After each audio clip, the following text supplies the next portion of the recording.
गंगा जले के चली हम प्यार, भोले बाबा करी है बेड़ा पार।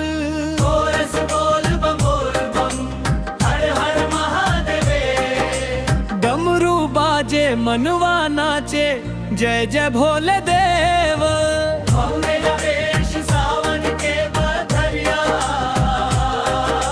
छा गई, शिव भक्ति में मनवा रमा गए।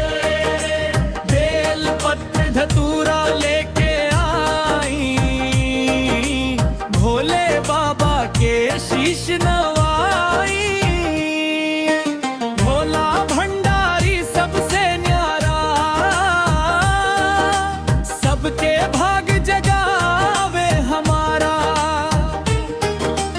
एक बेर जो नाम पुकारे,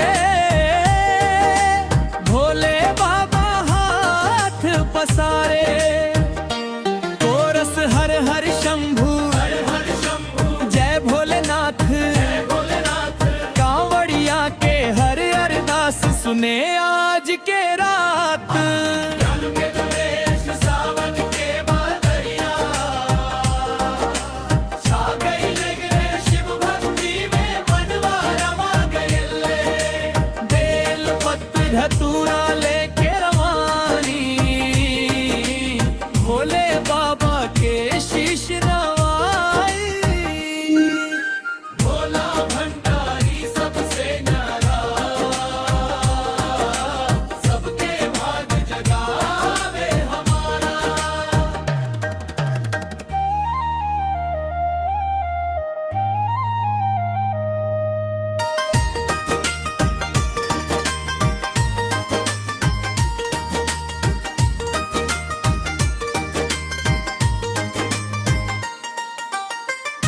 देवघर नगरी लागे सुहानी, भोले बाबा बड़े दयावानी।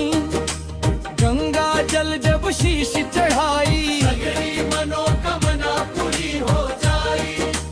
डमरू के धुनिया गूंजे चारों ओर, भक्तन के उमले पार जोर। नाचे गावे हर नरवानी, भोले बाबा सबसे प्यारी। भोले भोले नाम जपी, दिल से शिव के ध्यान धरी। जिंदगी भर सुख पाइब महादेव के शरण में रही। सावन के बदरिया छा गई, शिव भक्ति में मनवा रमा गए। अंतिम मुखड़ा चलाए कांवड़िया, बाबा के द्वार बोल